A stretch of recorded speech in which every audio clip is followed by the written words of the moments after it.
રાજ્યમાં કોરોનાના નવા 1115 કેસ સાથે કુલ કેસ 2,32,188 થયા. છેલ્લા 24 કલાકમાં કોરોનાથી 8 દર્દીના મૃત્યુ. સીસીઆઈના અધિકારી ખેડૂતોના કપાસનું વજન ઓછું બતાવી કરે છે ભ્રષ્ટાચાર. મહેસાણાના સાંસદ શારદાબેન પટેલે લખ્યો કેન્દ્રીય કાપડ મંત્રીને પત્ર.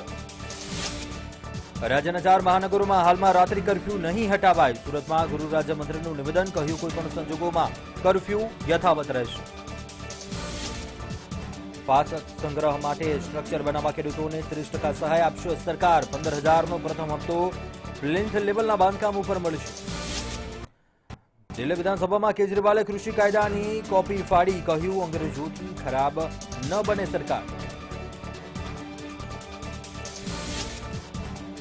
ઓસ્ટ્રેલિયા સામેની પ્રથમ ટેસ્ટના પહેલા દિવસે ભારતે 6 વિકેટ બનાવ્યા 233 રન. કોહલીએ બનાવ્યા 74 રન.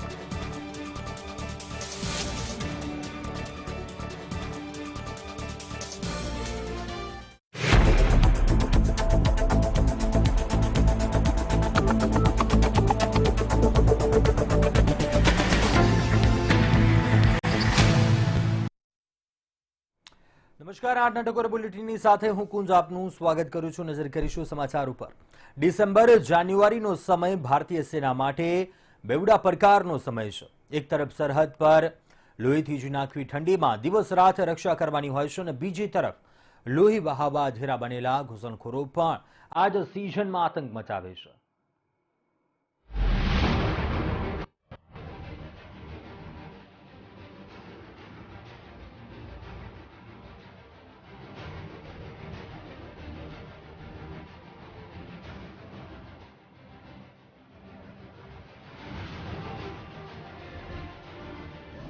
લોહી થીજવતી હિમવર્ષાનો પ્રકોપ. પાકિસ્તાન તરફથી ઘૂસણખોરીમાં વધારો. ઘૂસણખોરી વારંવાર સીઝ ફાયર. પૂંછ અને રાવજોડી સૌથી વધુ સંવેદનશીલ.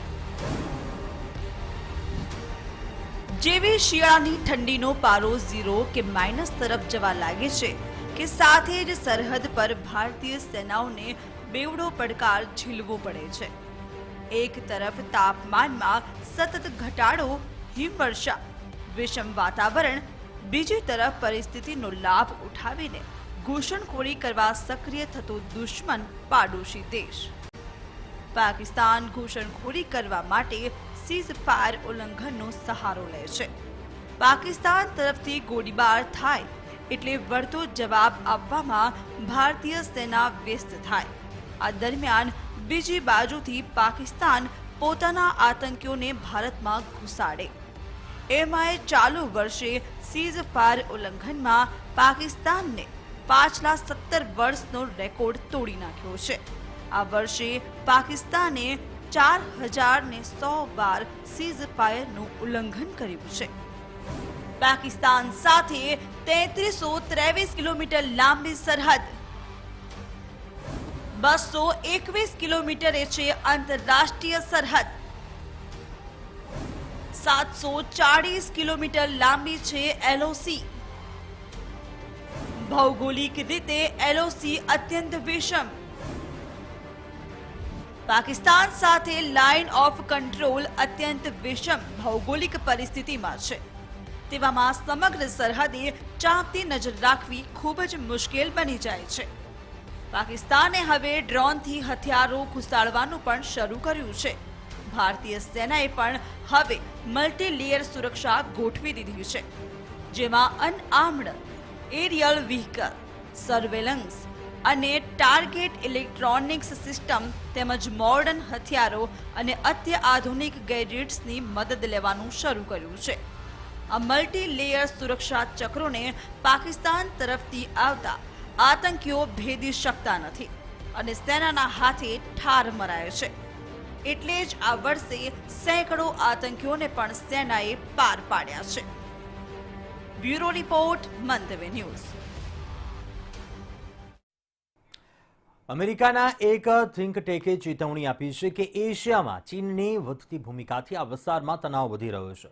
એટલું જ નહીં, આ રિપોર્ટમાં એવું પણ કહેવાયું છે કે ચીન આ વિસ્તારમાં ભારતને સાંધવા માટે પાકિસ્તાનની મદદ પણ કરી રહ્યું છે. એવામાં ક્ષેત્રની રાજનીતિ, અર્થશાસ્ત્ર અને સુરક્ષા ઉપર મોટી અસર પડી રહી છે.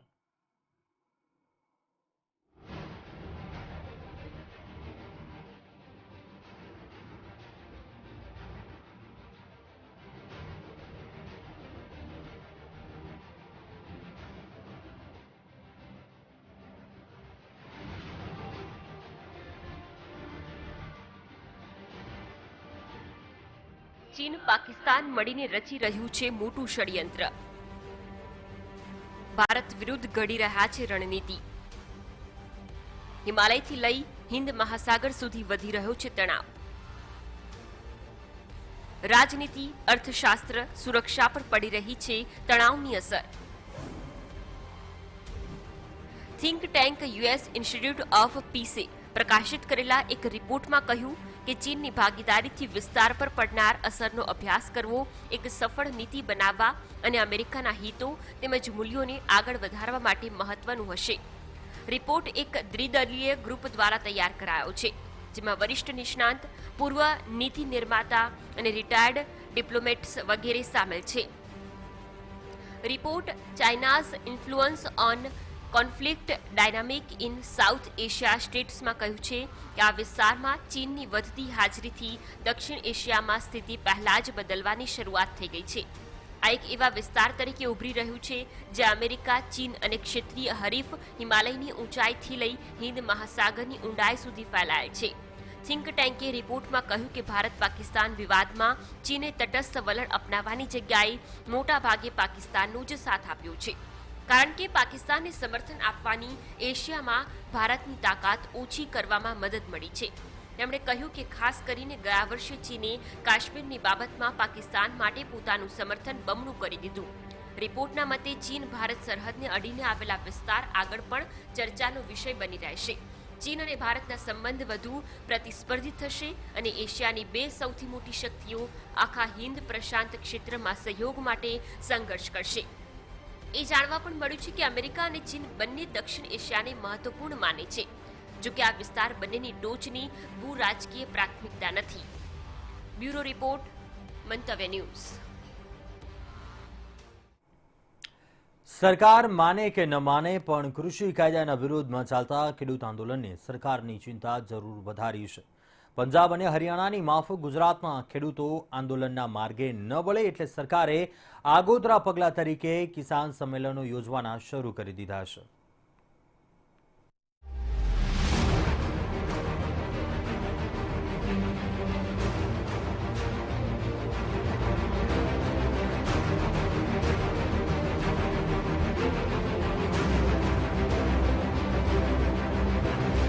સુરત, પંચમહાલ, રાજકોટ, અમરેલી, બનાસકાંઠા ભાજપે આ સ્થળોએ કિસાન સંમેલન યોજી ખેડૂતોને માર્ગદર્શન આપ્યું કૃષિ કાયદાનું.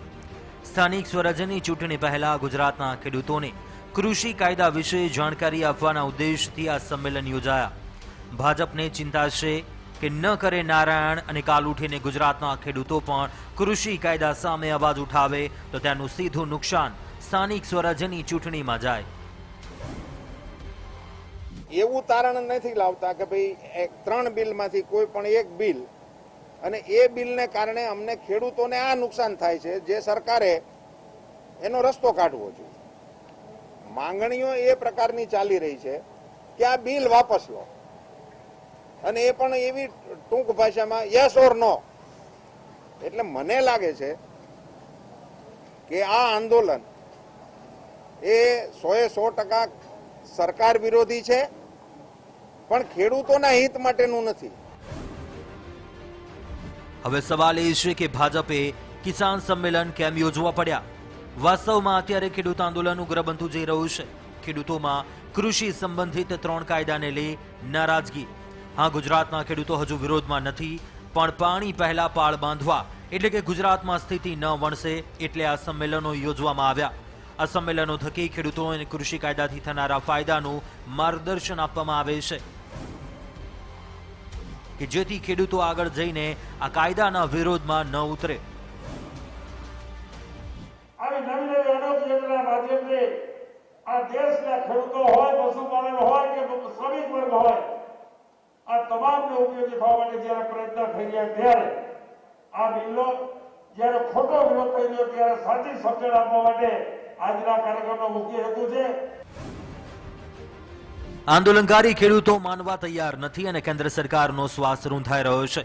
આવા સમયે કિસાન સંમેલનો થકી ખેડૂતોને રીઝવવાનો આ પ્રયાસ કેટલો સાર્થક થાય છે તે તો આવનારો સમય જ કહેશે. બ્યુરો રિપોર્ટ, મંતવ્ય ન્યૂઝ. કુદરત ક્યારેક કરે તો કેવી કસોટી કરે છે તમે કલ્પના પણ કરી ન શકો. બ્રિટનના 8 જ સપ્તાહના બાળકને એવી ખતરનાક બીમારી થઈ છે જેના ઇલાજ માટેનું એક ઇન્જેક્શન વિશ્વનું સૌથી મોંઘું ઇન્જેક્શન છે. કિંમત કેટલી છે જાણો છો? એક જ ઇન્જેક્શનની કિંમત છે 16 કરોડ રૂપિયા.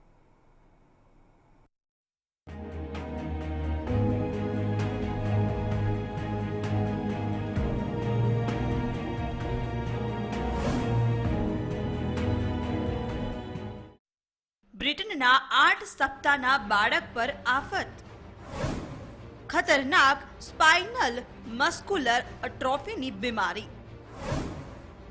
દુનિયાની સૌથી મોંઘી દવાની પડશે જરૂર. એક જ ઇન્જેક્શનની કિંમત 16 કરોડ રૂપિયા. આટલા મોંઘા ઇલાજથી ચિંતામાં માતા પિતા. બ્રિટનના કોલ્ચેસ્ટરમાં જન્મેલા 8 જ સપ્તાહના બાળક એડવર્ડને દુનિયાની સૌથી વિષમ ગણાતી સ્પાઇનલ મસ્ક્યુલર એટ્રોફી નામની બીમારી થઈ છે. આ બીમારીમાં બાળકનું બચવું મુશ્કેલ છે.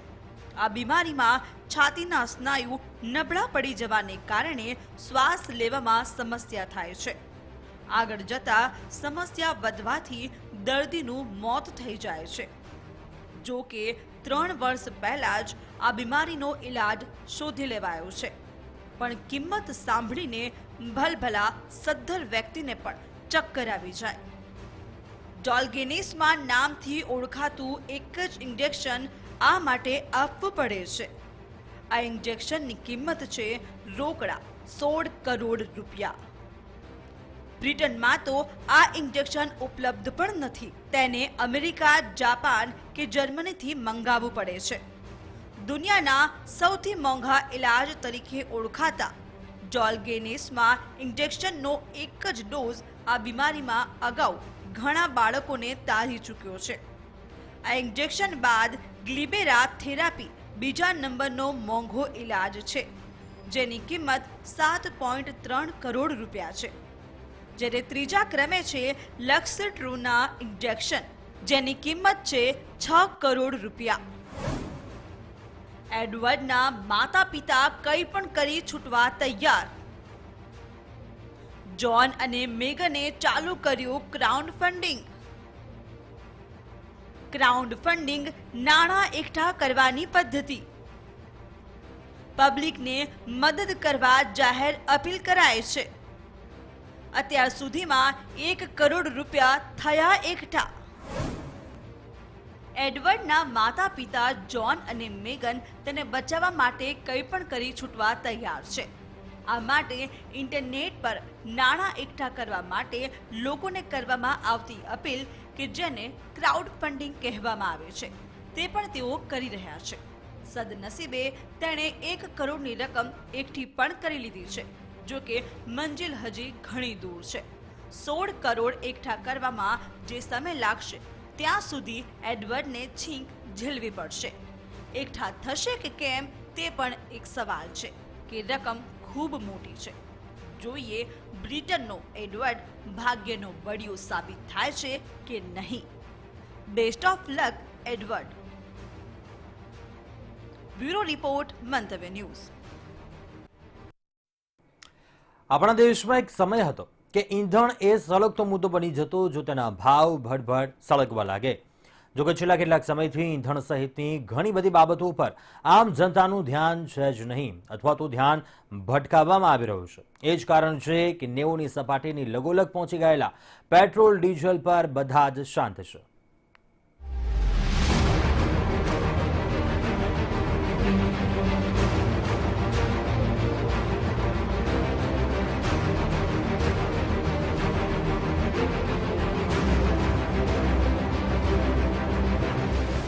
₹90 પ્રતિ લીટર નજીક પેટ્રોલ ડીઝલ. ભાવમાં જ્વાળામુખી જેવી સ્થિતિ પણ લોકો શાંત। અસહ્ય ટેક્સની નીતિને લીધે ભાવ આસમાને। પેટ્રોલ ડીઝલ પર ટેક્સ ઐતિહાસિક સપાટીએ। વિદેશમાં હજુ પણ સસ્તા ભાવે મળે છે ઈંધણ। દેશમાં એક સમયે પેટ્રોલ ડીઝલના ભાવ સત્તા પલટો કે સત્તા મેળવવાનો માર્ગ હતો। જો કે હાલમાં પેટ્રોલ ડીઝલના ભાવ અમર્યાદિત ટેક્સને કારણે આસમાને પહોંચ્યા છે, છતાં પણ બહુ દેકારો થતો નથી। મોટા ભાગના લોકો આ મુદ્દે શાંત છે। જનતાનું ધ્યાન જ નથી, અથવા તો શિફ્ટપૂર્વક ધ્યાન ભટકાવવામાં આવી રહ્યું છે। 90 રૂપિયા પ્રતિ લીટરની નજીક પેટ્રોલ ડીઝલના ભાવ પહોંચી રહ્યા છે, જેની પાછળ કારણ છે છેલ્લા 5 થી 6 વર્ષમાં જ ટેક્સમાં ઝીંકાયેલો વધારો। વર્ષ 2014માં પેટ્રોલ પર પ્રતિ લીટર 9.48 રૂપિયા એક્સાઇઝ ડ્યુટી હતી, જે હાલમાં પ્રતિ લીટર 32.98 પૈસા છે। વિચારો, આટલા સમયમાં જ 23.50 રૂપિયા ટેક્સ વધારાયો। એ જ રીતે વર્ષ 2014માં ડીઝલ પર પ્રતિ લીટર 3.58 રૂપિયા એક્સાઇઝ ડ્યુટી હતી, જે હાલ 31.83 રૂપિયા પ્રતિ લીટર છે। એટલે કે પૂરા 28.27 રૂપિયાનો વધારો પ્રતિ લીટર ડીઝલમાં ઝીંકાયો છે। પેટ્રોલ ડીઝલના ભાવ અનિયંત્રિત થઈ જવા પાછળ બીજું કારણ સરકારે તેને મુક્ત કરી દેવાનો નિર્ણય પણ છે। એપ્રિલ 2017માં પેટ્રોલ અને ડીઝલના ભાવ પેટ્રોલિયમ કંપનીઓ જ જાતે દરરોજ વધારી ઘટાડી શકે તેવો નિર્ણય લેવાયો। જો કે આશ્ચર્યજનક હકીકત એ પણ છે કે ચૂંટણી કે બીજા જરૂરી સમયગાળા દરમિયાન આપોઆપ ભાવમાં વધારો અટકી પણ જાય છે। દુનિયાના અનેક દેશોમાં સાવ સસ્તા પેટ્રોલ ડીઝલ। વેનેઝુએલામાં માત્ર 1.5 રૂપિયે લીટર છે પેટ્રોલ। ઈરાનમાં 4.5 રૂપિયે લીટર છે પેટ્રોલ। પાકિસ્તાનમાં 46 રૂપિયે લીટર છે પેટ્રોલ। હોંગકોંગમાં સૌથી મોંઘું 168 રૂપિયે લીટર। દુનિયાના પેટ્રોલિયમ ભંડાર ગણાતા વેનેઝુએલા, ઈરાન, કતાર, કુવૈત સહિતના દેશોમાં પેટ્રોલ સાવ સસ્તું છે। વેનેઝુએલામાં તો આપણે ત્યાં પાણીની એક બોટલ લેવા જઈએ એટલી રકમમાં 12 લીટર પેટ્રોલ આવી જાય છે ને કમાલ।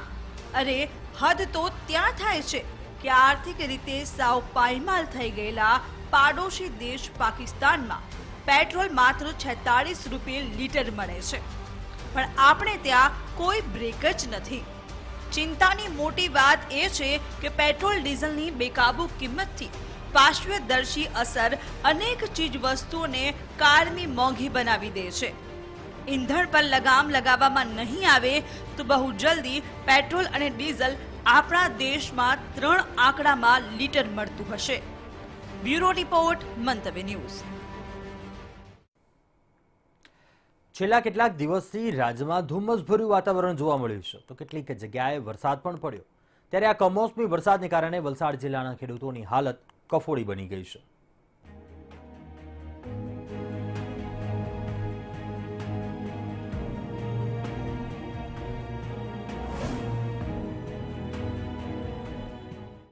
કમોસમી વરસાદના કારણે ખેડૂતોને રાતા પાણીએ રોવાનો વારો આવ્યો છે।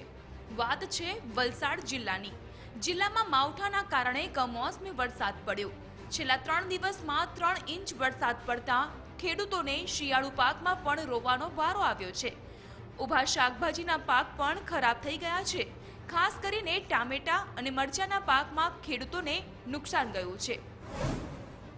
મરચીમાં ફૂગ આવી ગઈ, 50% છોડ મરી ગયા, 4000 છોડ મરી ગયા, 8000 છોડ રોપેલા હતા, એમાં 8000 ફૂગના કારણે ધુમ્મસ અને ફૂગના કારણે મરણ થયું। તરોમાં તો ઘણું બધું નુકસાન થઈ ગયું છે। આ શાકભાજીના પાક મરચી છે, રીંગણ છે, કાકડી છે એમાં તો લગભગ 50%થી વધારે નુકસાન જોવા મળી રહ્યું છે. અતિવૃષ્ટિ બાદ હવે કમોસમી વરસાદના કારણે વલસાડ જિલ્લાના ખેડૂતોની ચિંતામાં વધારો થયો છે. જિલ્લામાં ભેજનું પ્રમાણ વધતા શાકભાજીના પાકને નુકસાન થઈ રહ્યું છે, તેમજ વલસાડની પ્રખ્યાત કેરીના પાકને પણ નુકસાન પહોંચ્યું છે. જિલ્લામાં 34,000 હેક્ટરમાં કેરીનો પાક લેવામાં આવે છે, પરંતુ કમોસમી વરસાદના કારણે આંબા પર આવેલા મોર પણ ખરી પડ્યા છે. એટલે કે ખેડૂતોને શિયાળુ પાકની સાથોસાથ પ્રખ્યાત વલસાડની કેરીના પાકમાં પણ રોવાનો વારો આવ્યો છે. મતલબ જે શાકભાજીનો પાક છે એને સડન નુકસાન થયું છે. ટામેટાનો પાક જે તૈયાર લેવાનો હતો તે બધા બગડી ગયા છે ટોટલ. ને મરચી બી મરી ગઈ છે, વેંગણ બી મરી ગયા. જે ખેડૂતે જે લેવાનો પાક હતો એ ટોટલ મરી ગયો. એક બાજુ કડકડતી ઠંડી પડી રહી છે અને બીજી બાજુ ખેડૂતોને માથે હાથ દઈને રોવાનો વારો આવ્યો છે. પાકમાં નુકસાન જવાને કારણે હવે ખેડૂતો સરકાર સામે આશ રાખીને બેઠા છે કે સરકાર સર્વે કરી નુકસાનમાં રાહત આપે. ત્યારે જોવાનું એ રહ્યું કે શું સરકાર સર્વે કરશે અને ખેડૂતોને મળશે રાહત.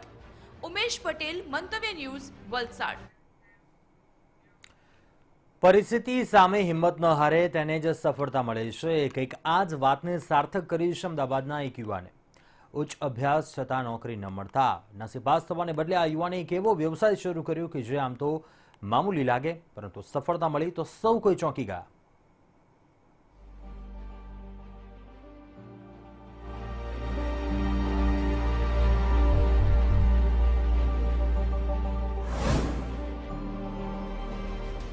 કર્યો લાખો રૂપિયાનો ખર્ચ, આંખો બાળી કર્યું વાંચન, લાગ્યો સારા ટકા, પણ ન મળી નોકરી. હવે બન્યો ચાવાળો. ભારત એક એવો દેશ છે જે ચા વેચનારાને વડાપ્રધાન પણ બનાવી શકે અને એક એન્જિનિયરને ચા વેચનારો પણ બનાવી શકે. આજે અમદાવાદના સુભાષ બ્રિજ પાસે ચાની એક લારી. આમ તો આ કોઈ સામાન્ય લારી જ છે, પણ ચા વેચનારો અસામાન્ય છે. જી હા, આ વ્યક્તિ એન્જિનિયર છે. જીટીયુમાંથી ઇલેક્ટ્રિકલ એન્જિનિયરિંગનો અભ્યાસ કરી ચૂકેલા રોનક નામના આ યુવાનને ભણ્યા બાદ ક્યાંય નોકરી ન મળી. ક્યાંક મળી તો પગાર ઓછો હતો. આખરે તેણે નક્કી કર્યું ચા વેચવાનું અને આ રીતે શરૂઆત થઈ એન્જિનિયરની ચાના સ્ટોલની. અમારી ચામાં સ્પેશિયલ એવું છે કે અમે ચાની સાથે અમારો પ્રેમ આપીએ છીએ, પ્લસ કસ્ટમર્સ આવે છે, અમારી સાથે બેસે છે, વાતો કરે છે અને એક ક્યુરિયોસિટી સાથે આવે છે કે એન્જિનિયરની ચા, ઓહો શું એવી તો શું વાત છે તમારી એન્જિનિયરની ચામાં ખાસિયત શું છે? તો ખાસિયત એ છે કે પ્રેમથી ચા પરોસીએ છીએ, ચાની સાથે પ્રેમ છે. અને 15 રૂપિયાના કપમાં અમે ચાની સાથે 2 બિસ્કિટ સર્વ કરીએ છીએ, પ્રોપર હાઇજીનનું ધ્યાન રાખીએ છીએ. તો એ વસ્તુ કસ્ટમર્સને વધારે એટ્રેક્ટ કરે છે. એકવાર કસ્ટમર એકવાર ચા પીને જાય છે તો એ તો રિટર્નમાં આવે જ છે. એની સાથે સાથે બીજા 1-2 કસ્ટમરને, બીજા એમના મિત્રોને, સગા સંબંધીજનોને લઈને આવે છે. ઓછા પગારમાં ઓશિયાર બની કોઈકની નોકરી કરવા કરતા પોતાનો વ્યવસાય કરવાનું નક્કી કરી ચૂકેલા રોનકે સ્ટોલનું નામ જ એન્જિનિયરની ચા રાખ્યું અને આ નિર્ણય કામ કરી ગયો. અહીંયાથી પસાર થનારા દરેક વ્યક્તિ આ સ્ટોલ તરફ જુએ છે અને સ્ટોલનું નામ વાંચતા જ કુતૂહલતાથી અહીંયા ચા પીવા પ્રેરાય છે. ઘણાને તો આ એન્જિનિયરની ચા કોઠી પડી ગઈ છે. અત્યારે અહીંથી ગાડી લઈને નીકળતો હતો પણ જોયું બોર્ડમાં એન્જિનિયરની ચા લખેલું, તો હું કીધું ભણેલા ગણેલા માણસો અહીંયા ચાની કેટલી બનાવી છે, તો ચલો ચાનો ચુસ્કી મારીએ કેવી લાગે છે. અને મારા ડ્રાઈવરને તો આદત જ હોય ચાની, પણ સરસ ચા બનાવી છે. અમદાવાદના એન્જિનિયરની આ ચાનો સ્ટોલ અને આ યુવાનના કાર્યને જોઈને કહી શકાય કે કોઈ કામ નાનું મોટું નથી હોતું. કંઈક કરવાની ધગસ હોય તો નોકરીની પણ જરૂર પડતી નથી. अम्मी जान कहती है कोई धंधा छोटा नहीं होता, धंधे से बड़ा कोई धर्म नहीं होता. આ વાતને સાર્થક કરતી ઘટના અમદાવાદમાં સર્જાઈ છે. અમદાવાદના જે 2 યુવાનો છે કે જે એન્જિનિયર થયા છે, ડિગ્રી છે તેમની પાસે, પરંતુ તેમની પાસે કોઈ નોકરી નથી, જેના કારણે તેમને ટી સ્ટોલ કરવો પડ્યો છે. અને આ જ બાબત બતાવે છે કે ભણ્યા હો કે નહીં, પરંતુ કોઈ પણ ધંધો છે તે નાનો નથી હોતો. અને તેની જ ધ્યાનમાં રાખી અને 2 યુવાનોએ સુભાષ બ્રિજ પાસે આ જે ટી સ્ટોલ છે તે કર્યો છે અને જેને નામ પણ અનોખું આપવામાં આવ્યું છે કે એન્જિનિયરની ચા. એટલે કે જે ભણીને નોકરી નથી મળતી તે લોકો બેરોજગાર બની બેસી રહે છે. ત્યારે આ 2 યુવાનોએ બતાવ્યું છે કે બેરોજગારી જો આપણે ઈચ્છીએ તો તેને રોકી શકીએ છીએ અને કોઈ પણ નાનો મોટો ધંધો કરી અને પોતાનું ગુજરાન ચલાવી શકાય છે. કેમેરા પર્સન યોગેશ પટેલ સાથે આયુષી યાજ્ઞિક, મંતવ્ય ન્યૂઝ, અમદાવાદ. અત્યારે હાલ બુલેટિનમાં બસ આટલું. મને આપશો રજા. વધુ સમાચાર માટે આપ જોતા રહો મંતવ્ય ન્યૂઝ. વધુ સમાચાર અને અપડેટ મેળવવા માટે આપ લોગિન પણ કરી શકો છો મંતવ્યન્યૂઝ.com પર. નમસ્કાર.